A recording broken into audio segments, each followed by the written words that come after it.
Be careful what you wish for in a Tradwife world. My fiancée Kayla spent 6 months obsessed with those vintage aesthetic influencers. You know the ones. Pearls, floral aprons, and constant talk about divine femininity. At dinner last month, she finally snapped. "Modern men are just lost," she said, waving a hand at me.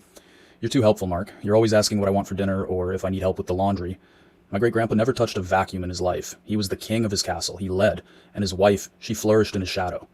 I just looked at her. "So you want a 1950s provider, a real man of the house who doesn't do emotional labor?" Her eyes lit up. "Yes, exactly, a man who just handles it." I nodded. "All right, Kayla, 1950s it is." The shift started Monday. I stopped asking her about her day. Why would I? A king doesn't ask the staff about their feelings. I came home at 6, sat in my recliner, and opened a beer. "Hey, babe," she said, leaning in for a kiss. "How was the office? Also, the sink is still leaking. Can we look at it?" I didn't look up from my phone. "I had a long day, Kayla. Fix me a plate. And the sink. That's a service call. Call a plumber tomorrow while I'm at work." She blinked, confused. "But you usually just fix it. And aren't we going to the gym together?" "I'm tired," I said flatly. "And the gym is for people with too much free time. I provide. You manage the home. That's the deal, right?" That Saturday, her parents came over for a barbecue. Usually I'm the one marinating the steaks and prepping the sides. Not this time. I sat on the porch with her dad talking about the stock market while Kayla and her mom lugged heavy trays of food outside. "Mark," she called out, breathless, "can you help me move the patio table? It's stuck." I took a slow sip of my drink.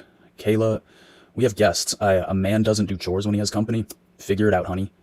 The look on her face was priceless. The breaking point was Tuesday. She had a rough day at her marketing job. Her boss passed her over for a promotion.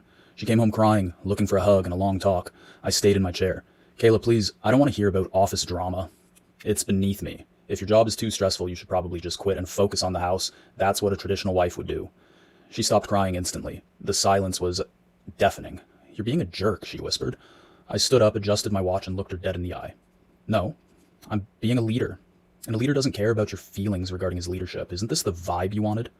She didn't mention the pearls again. In fact, she did the dishes in total silence.